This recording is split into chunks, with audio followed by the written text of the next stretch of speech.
వెంకీ సునీల్ని వెతుక్కుంటూ వెళ్ళాడు. కానీ ఎక్కడా కనిపించలేదు. అప్పుడు పక్కకి తిరిగి చూశాడు.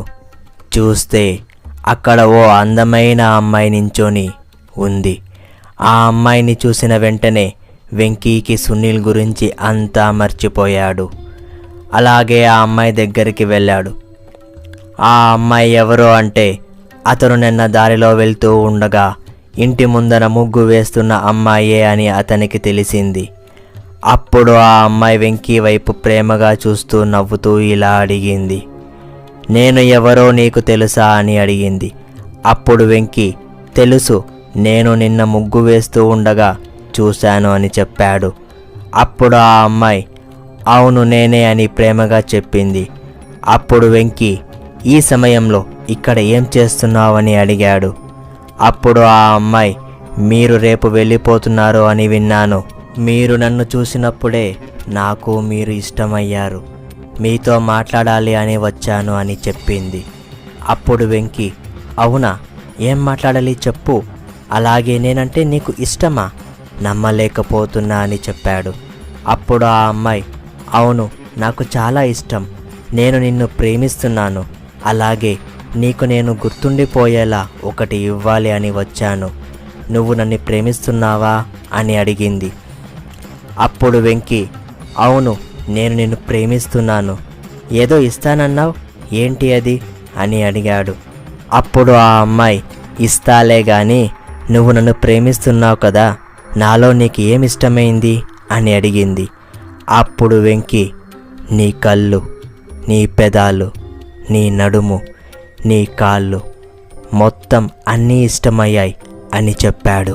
అప్పుడు ఆ అమ్మాయి, అంతేనా, ఇంకేం ఇష్టం అని అడిగింది. అప్పుడు వెంకీ, ఇంకా చాలా ఉన్నాయి, చెప్పలేను అని చెప్పాడు. అప్పుడు ఆ అమ్మాయి, ఇంకా ఎలా చెప్తావు, పోనీ చూపిస్తావా అని అడిగింది. అప్పుడు వెంకీ ఆ అమ్మాయి వైపు ఆశగా చూసి, చూపిస్తా, కానీ నాలో నీకు ఏమిష్టమని అడిగాడు. అప్పుడు ఆ అమ్మాయి, నువ్వు నన్ను చూసినప్పుడే నీ కళ్ళల్లో నాకు ఒక కోరిక కనపడింది, నీ ఆకలి అంటే నాకిష్టం, నీ సత్తా ఏంటో చూడాలని అనుకుంటున్నాను అని చెప్పింది. అది వినగానే వెంకీకి ఈ అమ్మాయికి నా మీద కోరిక ఉంది అని అనుకుంటాడు. అప్పుడు వెంకీ, నేను నిన్ను ముట్టుకోవచ్చా అని అడిగాడు. ఆ అమ్మాయి అది వినగానే వెంకీని దగ్గరికి లాక్కొని కౌగిలించుకుంది. అలా కౌగిలించుకుంటూ ఇద్దరికీ కోరిక మొదలైంది. అప్పుడు ఆ అమ్మాయి, ఇక్కడ వద్దు, ఎవరైనా చూస్తారు అని చెప్పి వెంకీని కాస్త దూరం తీసుకెళ్ళింది. వెళ్ళే దారిలో వెంకీ ఆ అమ్మాయికి అక్కడ ఇక్కడ చేతులు వేస్తూనే ఉన్నాడు. అలా కొంత దూరం వెళ్ళాక ఆ అమ్మాయి వెంకీ వైపు అదోలా చూసింది. చూస్తూ చూస్తూ ఒక్కసారిగా వెంకీని దగ్గరికి లాక్కొని కౌగిలించుకుంది. అప్పుడు ఆ అమ్మాయి, నీకు ఏదో ఇవ్వాలి అని అన్నాను కదా అని చెప్పింది. అప్పుడు వెంకీ, అవును ఏంటది అని అడిగాడు. అప్పుడు ఆ అమ్మాయి, నాకు చెమటలు పట్టిస్తావా అని అడిగింది. వెంకీకి తను ఏం అడిగిందో అర్థం కాలేదు. కానీ కాస్త సమయం అయ్యాక వెంకీ తను ఏం అడిగిందో అర్థమయ్యింది. అప్పుడు ఆ అమ్మాయి, ఇక్కడ ఎవ్వరూ లేరు, నువ్వు నేను తప్ప, నాతో శృంగారం చేస్తావా అని అడిగింది. అప్పుడు వెంకీ, ఇంతవరకు ఏ అమ్మాయి అయినా శృంగారం చేస్తావా అని నేను అడిగాను, కానీ మొదటిసారి నన్ను ఒక అమ్మాయి శృంగారం చేస్తావా అని అడిగింది అని చెప్పాడు. అప్పుడు ఆ అమ్మాయి, సరే నాకు చెమటలు పట్టించు, నీ సత్తాని చూపించు అని అడిగింది. అప్పుడు వెంకీ ఆ అమ్మాయిని కిందకి తోసి ఆ అమ్మాయి మీద పడ్డాడు. అలా ఒకరి మీద ఒకరు పడుతూ ఆ అమ్మాయితో టపాటప్ టపాటప్ చేశాడు. ఆ అమ్మాయి కోరినట్టే చెమటలు పట్టించాడు, తన సత్తాని చూపించాడు.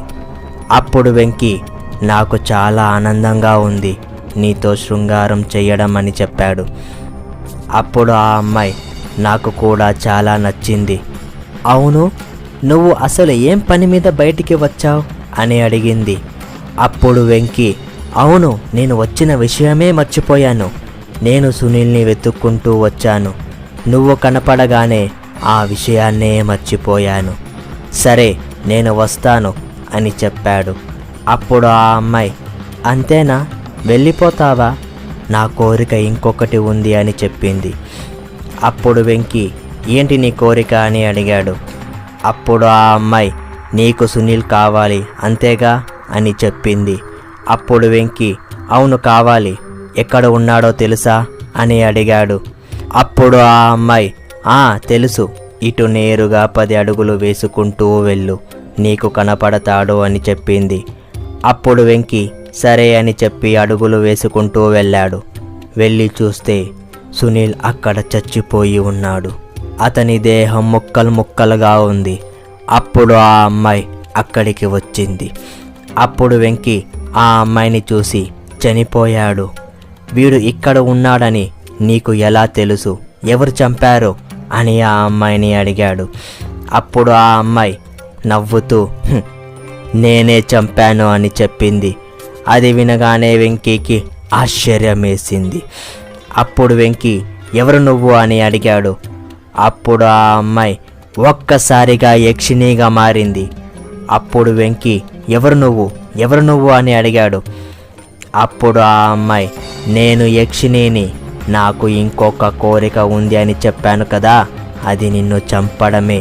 నీ సునీల్ని కూడా ఇలాగే మాయ చేసి చంపేశాను, ఇప్పుడు నువ్వు కూడా ఇలాగే చేస్తావు అని చెప్పింది. అప్పుడు వెంకీ వద్దు, నన్ను చంపొద్దు అని చెప్పాడు. కానీ యక్షిణి వెంకీ మాటలు లెక్క చెయ్యలేదు. వెంకీని చంపేసి రక్తం తాగేసింది. వెంకీని చంపేసిన తర్వాత యక్షిణి హర్షాని గోపిని చంపేస్తుందా లేదా అనేది తెలుసుకోవాలి అంటే నెక్స్ట్ ఎపిసోడ్ వరకు వెయిట్ చేయాల్సిందే. అలాగే ఈ వీడియోని లైక్ చేయండి, మా ఛానల్ని సబ్స్క్రైబ్ చేసుకోండి, పక్కనే ఉన్న బెల్ ఐకాన్ని ప్రెస్ చేసుకోండి. మీకు ఇంకా ఎలాంటి స్టోరీస్ని లైక్ చేస్తారో అనేది కామెంట్ చేయండి.